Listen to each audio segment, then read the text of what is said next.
a finite, reasonable world, symmetrical, consistent, enclosed. Well, symmetry is a human concept because, with all our oddities, we are more or less symmetrical.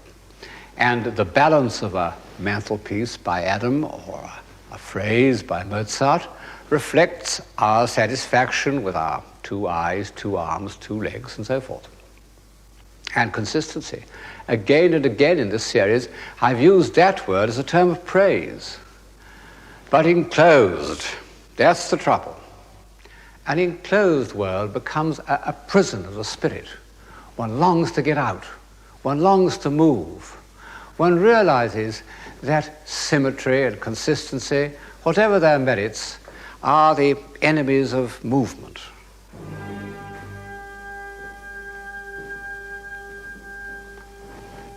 And what is that I hear? That note of urgency, of indignation, of spiritual hunger. Yes, it's Beethoven. It's the sound of European man once more reaching for something beyond his grasp. We must leave this trim, finite room and go to confront the infinite.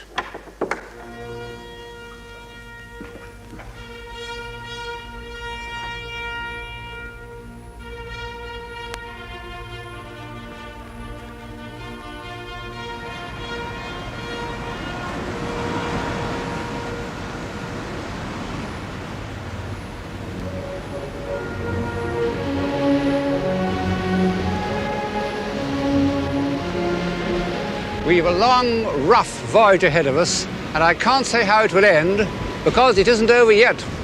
We're still the offspring of the Romantic movement, and still victims of the fallacies of hope.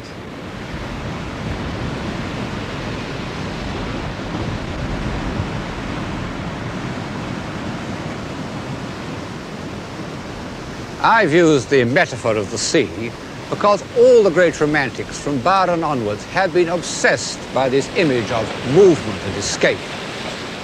Once more upon the water, and the waves bound beneath me as a steed that knows his rider. Welcome to their roar, swift be their guidance, wheresoe'er they lead.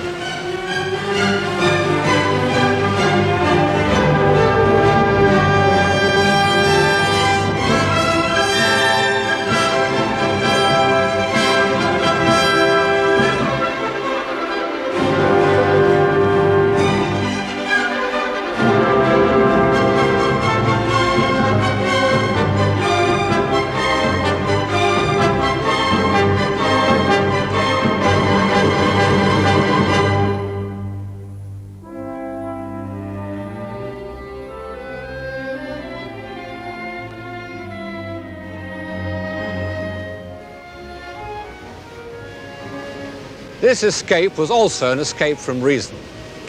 In the 18th century, philosophers had attempted to tidy up human society by the use of reason, but rational arguments weren't strong enough to upset the huge mass of torpid tradition that had grown up in the last 150 years. In America, it might be possible for a new political constitution to be achieved by reason, but it took something more explosive to blast the heavy foundations of Europe. Towards the end of the 18th century, as rational argument declined, vivid assertion took its place. Rousseau, man was born free and is everywhere in chains. Robert Burns, a man's a man for a' that, or, more explicitly, it's coming yet for a' that man to man the world o'er shall brothers be for a' that. In 1790, an obscure English poet named Mordaunt wrote, "Sound, sound the clarion, fill the fife, through all the sensual world proclaim, one crowded hour of glorious life is worth an age without a name."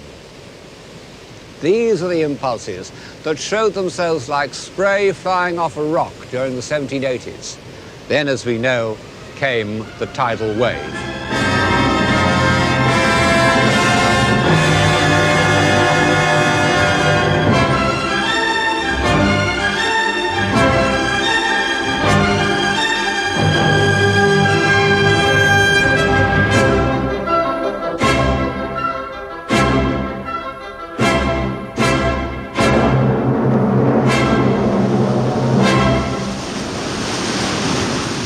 It was because this need for freedom had for so long been boiling under the surface of the 18th century that the French Revolution evolved from the protest of a few disgruntled lawyers through the honourable grunts and groans of bourgeois constitutionalism to the raw cry of a popular movement.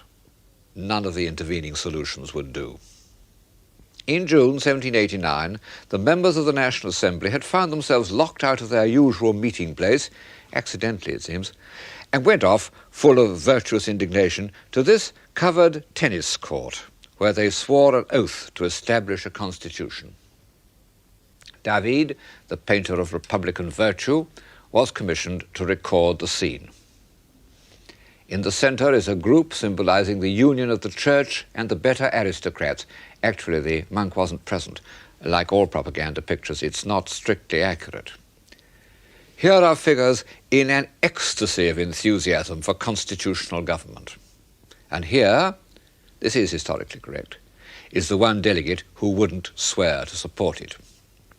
To our eyes, disenchanted by 150 years of democratic eloquence and 50 years of propaganda painting, none of it as good as David, the whole thing may seem slightly absurd.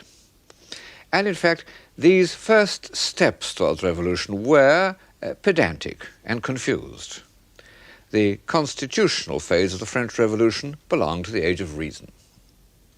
3 years later, we hear the sound of the New World, when some honest citizens of Marseille grow impatient at an executive that doesn't act and undertake the amazing feat of marching in a sweltering July all the way from Marseille to Paris, tugging 3 pieces of cannon and singing a new song.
Breathes there a man with a soul so dead who can listen to that marching song without emotion, even today?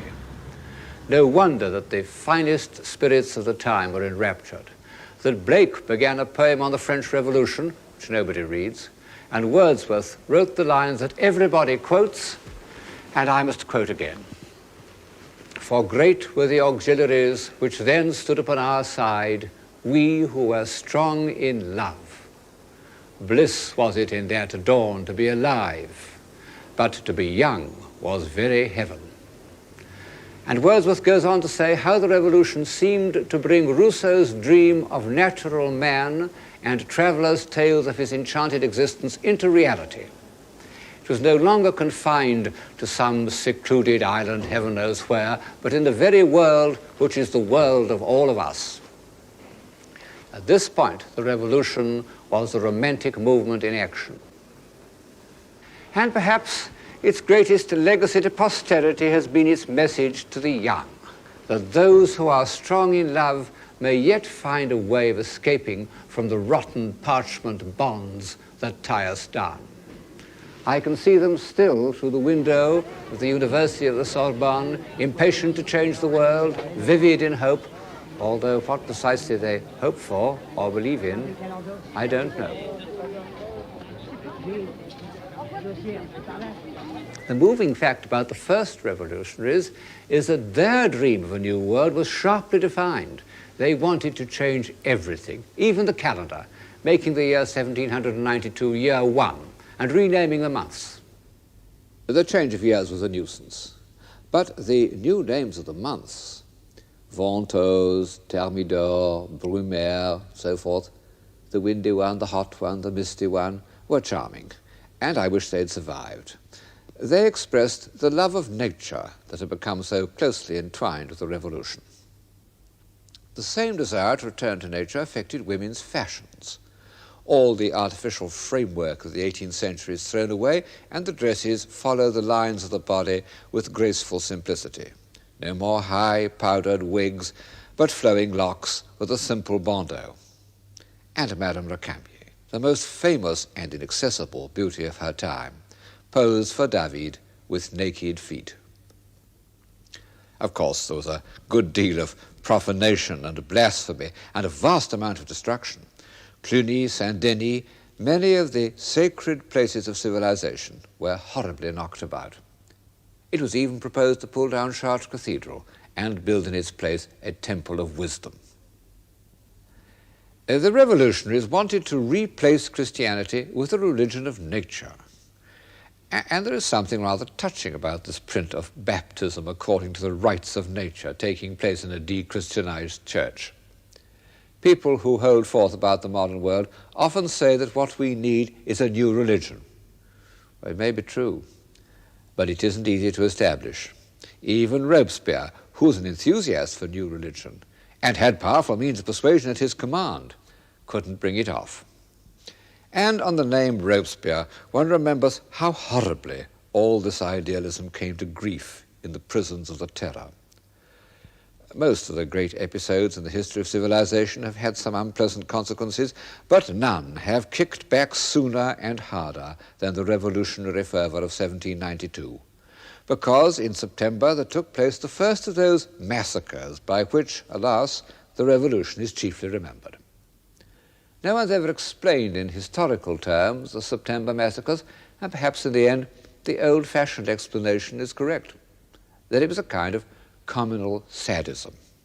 It was a pogrom, a phenomenon with which we became familiar in the 19th century. And it was given fresh impetus by another familiar emotion, mass panic, la patrie en danger, the country in peril.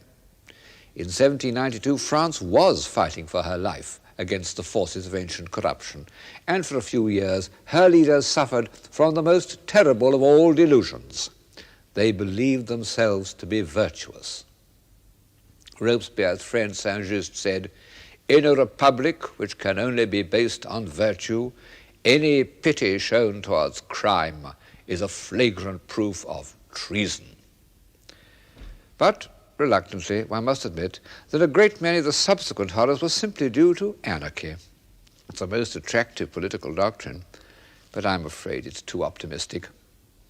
The men of 1793 tried desperately to control anarchy by violence, and in the end were destroyed by the evil means they had brought into existence. Robespierre himself and many, many others followed the members of the old regime onto the scaffold. With what mixed feelings one looks at David's picture of Marat murdered in his bath. David painted it with deep emotion.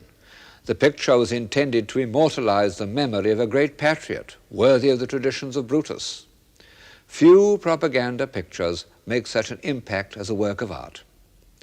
Yet Marat cannot escape responsibility for the September massacres, and thus for the first cloud to overcast Wordsworth's dawn and darken the optimism of the first Romantics into a pessimism that has lasted to our own day. The revolutionary spirit lived on after his death, as we see it in this picture by David, painted in 1795, but it had no leaders. French politics was exactly the same melee of self-seeking infighting that it was to become so often in the next 150 years.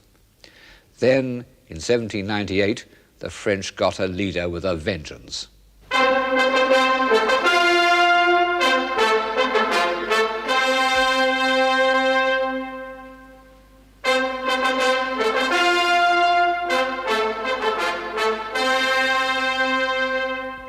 With the appearance of General Bonaparte, the liberated energies of the revolution take a new direction, the insatiable urge to conquer and explore.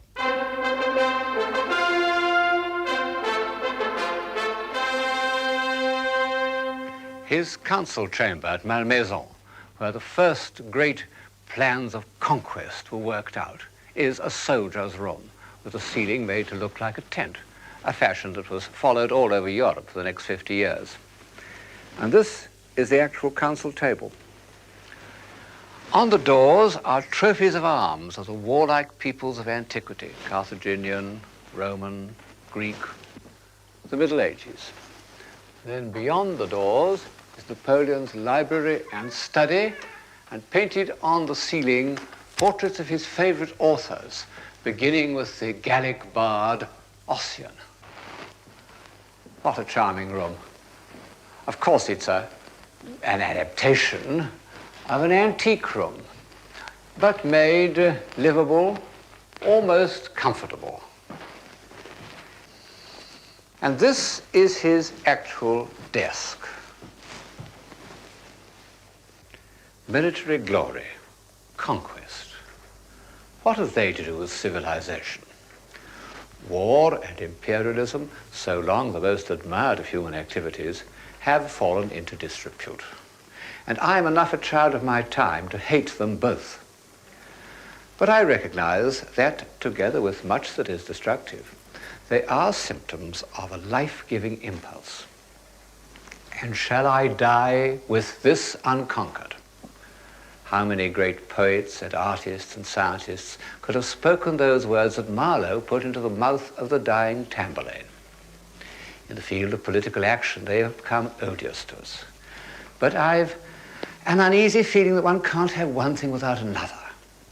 That Ruskin's unwelcome words, "No great art ever yet rose on earth but among a nation of soldiers," seems to be historically irrefutable, so far. The need to conquer was only one part of Napoleon's paradoxical character. There was also the political realist, the great administrator, the author, or at least the editor, of that classic corpus of law, the Code Napoleon, written at this very desk. In his portraits, we can watch the young revolutionary soldier dissolve into the first consul, with traces of revolutionary intensity in his head, and in 2 years he becomes the successor of Childeric and Charlemagne. This extraordinary portrait by Ingres makes conscious reference both to Roman ivories and 10th century miniatures of the Emperor Otto III. So, in one mood, Napoleon believed that he was reviving the great traditions of unity and stability by which the ideals of Greece and Rome were transmitted to the Middle Ages. To the end, he maintained, that Europe would have been better off if it had been united under his rule. It may be true, but it could never happen, because the realistic ruler was dominated by the romantic conqueror, and the static, hieratic emperor painted by Ingres is forgotten when we look at David's Bonaparte crossing the great St. Bernard. There he is truly the man of his time.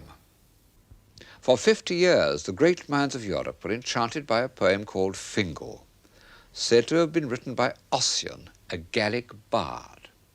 Actually, it was a kind of fake put together out of scraps of evidence by an enterprising Scot named Macpherson. But this didn't prevent Goethe from admiring it, nor Ingres, the high priest of classicism, from painting an enormous picture of Ossian's dream. And Fingal was Napoleon's favorite poem. He took an illustrated copy on all his campaigns. Its heaven was not tarnished by the approval of the old regime. He ordered the glossiest of his painters, Gericault, to depict the souls of his own warriors, his marshals, being received by Ossian in Valhalla, painfully reminiscent of Hitler and Wagner. And yet one can't quite resist the exhilaration of Napoleon's glory.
communal enthusiasm may be a dangerous intoxicant, but if human beings were to lose altogether the sense of glory, I think we should be the poorer.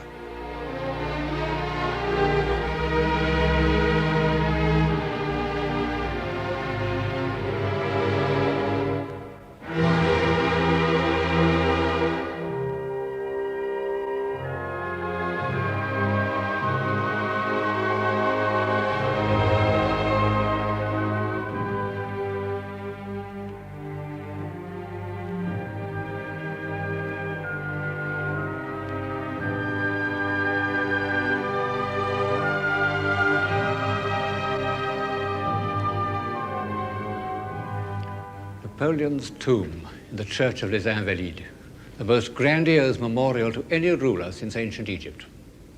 And what, in all this glory, had happened to the great heroes that spoke for humanity in the revolutionary years? Most of them were silenced by fear. Fear of disorder, fear of bloodshed, fear that, after all, human beings were not yet capable of liberty. Few episodes in history are more depressing than the withdrawal of the great romantics.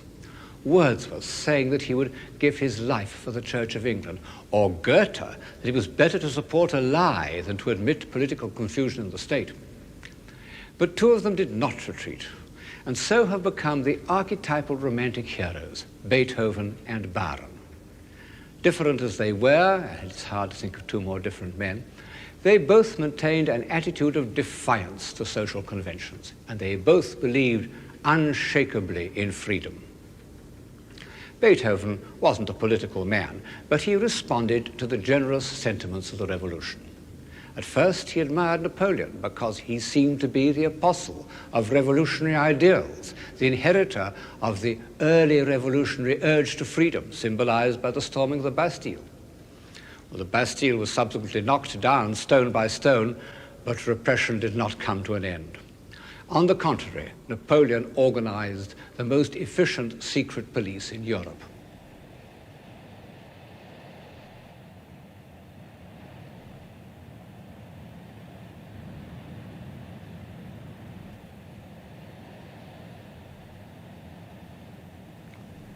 This place is the dungeon of the castle of Vincennes, where political prisoners of all sorts have faced the firing squad right up to the end of the last war.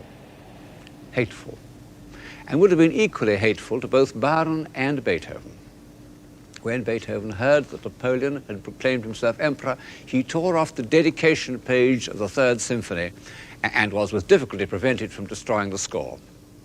Later, he was to write, in his opera Fidelio, the greatest of all hymns to liberty, as the victims of injustice struggle up from their dungeons towards the light.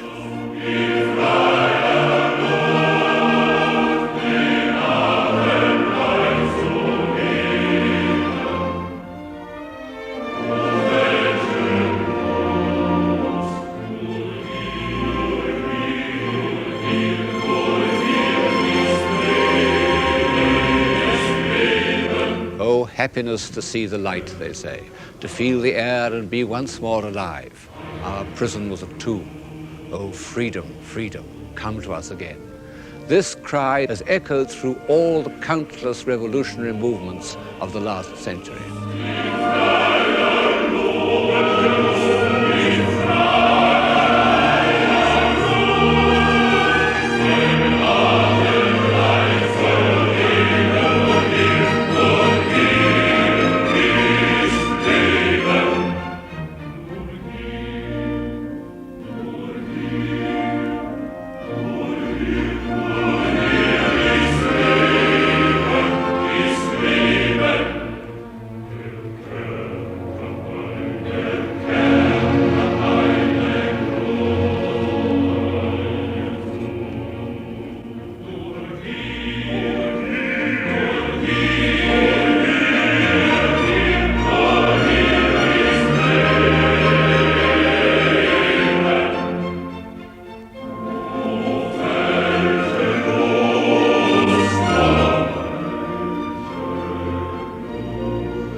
As far as freedom is concerned, I'm afraid that recent revolutionary movements haven't got as far forward.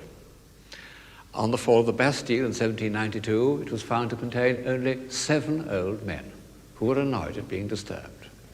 But to have opened the doors of a political prison in Germany in 1940, or Hungary in 1956, or Spain or Greece today, then one would have known the meaning of that scene in Fidelio.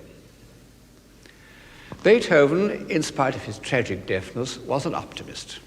He believed that man had within himself a spark of the divine fire revealed in his love of nature and his need for friendship. He believed that man was worthy of freedom. The despair that poisoned the Romantic movement had not yet entered his veins. But by about 1810, all the optimistic hopes of the 18th century had been proved false. The rights of man, the fall of tyrants, the benefits of industry, all a delusion. The freedoms won by revolution had been immediately lost, either by counter-revolution or by the revolutionary government falling into the hands of military dictators.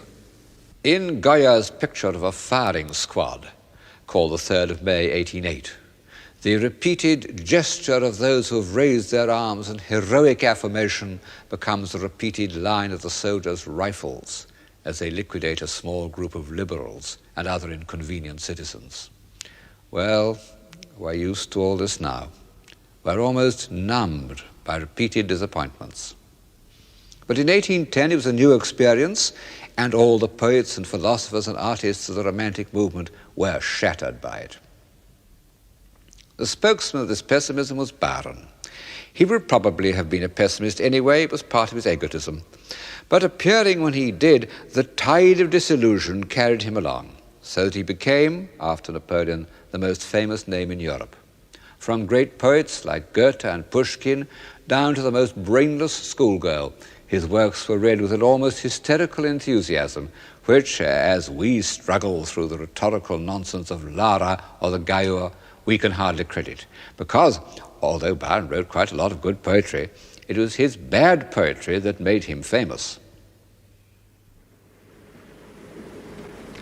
Byron, who was very much a man of his time, wrote a poem about the opening of a prison, the dungeon of the castle of Chillon on the Lake of Geneva, just behind me there. He begins with a sonnet in the old revolutionary vein, eternal spirit of the chainless mind, brightest in dungeons, liberty. But when, after many horrors, the prisoner of Chillon is at last released, a new note is heard. At last men came to set me free. I asked not why and recked not where, it was at length the same to me, fettered or fetterless to be. I learned to love despair. Since that line was written, how many intellectuals, down to Beckett and Sartre, have echoed its sentiment. But this negative conclusion was not the whole of Byron. The prisoner of Chillon had looked from his castle wall onto the mountains and the lake and felt himself to be part of them. This was the positive side of Byron's genius, a self-identification with the great forces of nature, in short, with the sublime.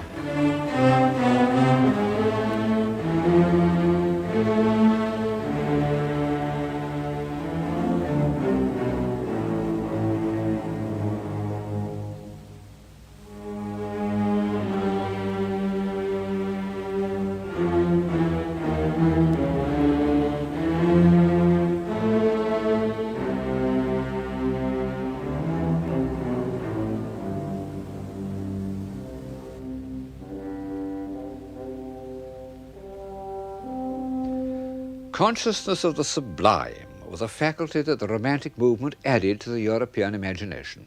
It was an English discovery related to the discovery of nature, not the truth-giving nature of Goethe, nor the moralizing nature of Wordsworth, but the savage, incomprehensible power outside ourselves that makes us aware of the futility of human arrangements. As the revolution turned into the Napoleonic adventure, the sublime became visible and within reach. And this was the feeling that was given popular expression by Byron. He was irresistible because he had identified himself with the fearful forces of the sublime. Let me be, he says, of the stormy darkness on this very lake, let me be a sharer in thy fierce and far delight, a portion of the tempest and of thee. But participation in the sublime was almost as much of a strain as the pursuit of freedom. Because de Sade was right. Nature is indifferent, or, as we say, cruel. No great artist has ever observed these violent, hostile moods of nature as closely as Turner. And he was without hope. These are not my words, but the final judgment of Ruskin, who knew him and worshipped him. Turner was a great admirer of Byron and used quotations from Byron's poems in the titles of his pictures. But Childe Harold was not pessimistic enough for him, so Turner wrote a fragmentary poem to provide himself with titles. He called it The Fallacies of Hope. Bad poetry, good pictures. Here's one of the most famous of them. It represents an actual episode in the slave trade, another of those contemporary horrors that troubled the romantic imagination. Turner called it Slavers Throwing Overboard the Dead and Dying, Typhoon Coming On. For the last 50 years, we've not been in the least interested in the horrible story, but only in the colour of the black leg and the pink fish surrounding it. But Turner meant us to take it seriously. Hope, hope, fallacious hope, he wrote, where is thy market now? About 20 years earlier, Gericault, the most Byronic of all painters, had also made his name with a picture of a disaster at sea. The frigate Medusa foundered on her way to Senegal. 149 of the passengers were put onto a raft, which was to be towed by sailors in the pinnaces. After a time, the crew got fed up and cut the ropes, leaving the raft to drift out to sea and condemning the passengers to almost certain death. Miraculously, there were a few survivors, from whom Gericault learnt the full horrors of the episode. He even found the ship's carpenter who had made the raft, and he had him make a model of it in his studio. He took a workroom near a hospital so that he could study dying men. He'd been a dandy, but he gave up his life of pleasure, shaved his head, and locked himself in a room with corpses from the morgue. He was determined to paint a masterpiece. And he succeeded.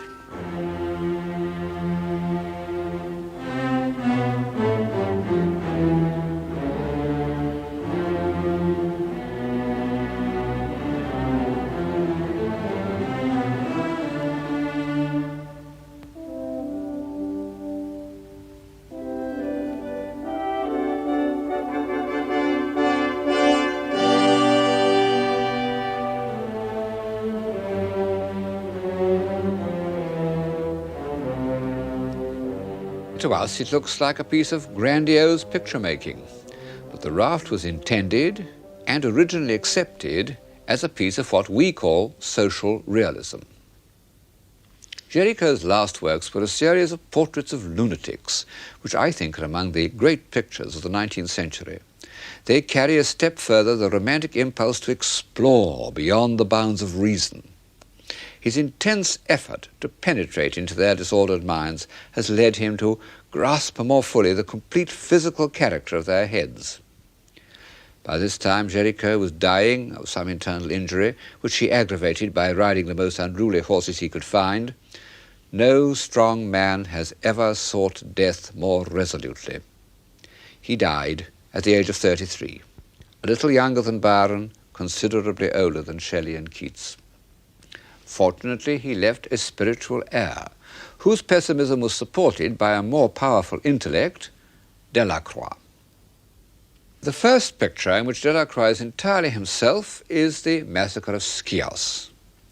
As with almost all the masterpieces of Romantic painting, it represents an actual event, the slaughter by the occupying Turks of the inhabitants of a Greek village. And it reflects the generous sentiments of those liberals like Shelley and Byron who dreamed that Greece might yet be free. While Delacroix was painting it, came the news of Byron's death on campaign at Missolonghi. There is protest and compassion in this picture. more perhaps than Delacroix was ever to show again, because he came to despair of all attempts to change society and retreated into painting subjects from romantic poetry. Some of his greatest pictures were inspired by Byron. This is The Prisoner of Chillon. As luck would have it, one of Delacroix's friends became Prime Minister and gave him many public commissions, including the library of the French Parliament House. At one end of the room he painted the scene of Attila the Hun trampling on the remains of antique civilization. What an incredible choice for a library! And made all the stranger by Delacroix's obvious sympathy with this embodiment of destructive energy. No one realized better than Delacroix that we'd got through by the skin of our teeth. And he would have added, was it worth it?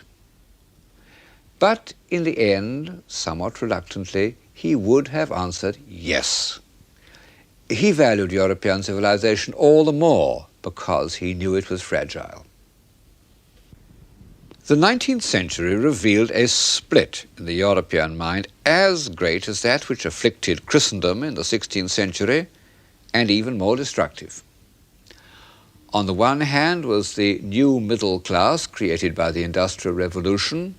It was hopeful and energetic, but without a scale of values. Sandwiched between a corrupt aristocracy and a brutalized poor, it had produced a defensive morality, conventional, complacent, hypocritical. Never was a class better documented by the admirable cartoonists of the day. On the other hand were the finer spirits, like Delacroix, who were still heirs of the Romantic movement, still haunted by disaster. They felt themselves, not without reason, to be entirely cut off from the prosperous majority. But what could they put in place of middle-class morality? They themselves were still in search of a soul. The search went on throughout the 19th century, and it continues today, and leads to the same sense of isolation and despair.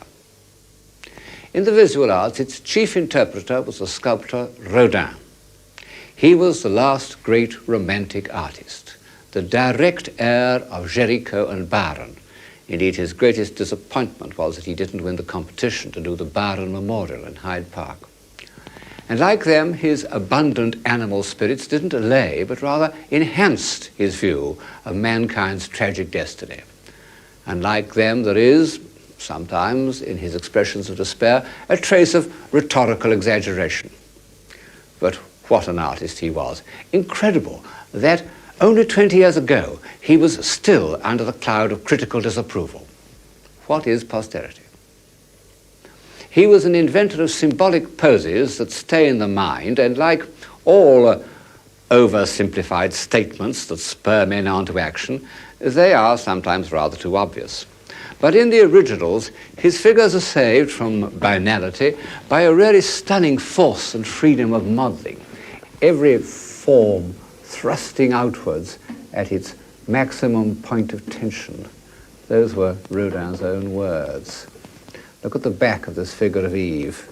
You'll see how the vitality is conveyed by the touch of Rodin's hands. He was one of those sculptors who communicate through the movement of his fingers. And for that reason, all his best figures were modeled quite small, enlarged afterwards by other artists. This is the largest scale on which Rodin ever worked. If some of his gestures look a little forced, one must also admit that Rodin's power of representing figures under the pressure of violent emotions links him with a whole line of modern art, from Munch to Francis Bacon. These are his burghers of Calais, staggering out of the beleaguered city and offering their lives to the brutal English king in order that the people may be saved. They are still with us. Romantic man at the end of his pilgrimage.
Rodin did one work which is dateless, very ancient or very modern, depending on which way you look at it. This is his monument to the great French novelist Balzac. Of course, Balzac had been dead for many years when Rodin received the commission, and the commemorative figure had to be an ideal likeness, a serious obstacle to Rodin, as he always worked direct from nature. All he had to go on was the knowledge that Balzac was short and fat and worked in a dressing gown. Yet he had also to make Balzac look immense, the dominating imagination of his age, and yet transcending his age. He set about the problem in a peculiar way. He made 7 naked figures of Balzac to satisfy his sense of Balzac's physical reality. And some of them are here in his studio near Paris. You can see that he didn't make any concessions to the classical ideal. After contemplating them for several months, he decided on one of them and tried to cover it with a cast of drapery indicative of the famous dressing gown. In this way, he contrived to give the figure both monumentality and movement. The result is, to my mind, the greatest piece of sculpture of the 19th century, perhaps, indeed, the greatest since Michelangelo. But this isn't the way that which Rodin's contemporaries saw it when it was exhibited at the Salon of 1898. They were horrified. Rodin was a hoax, a swindler. They even raised the cry of La patrie en danger, which shows how seriously the French take art. The crowds surging round it, threatening it with their fists, were unanimous on one point of criticism, that the attitude was impossible, and that no body could exist under such draperies. Rodin, sitting nearby, knew that he had only to strike the figure with a hammer and that the draperies would come off, leaving the body visible. Hostile critics said that it was like a snowman, a dolmen, an owl, a heathen god.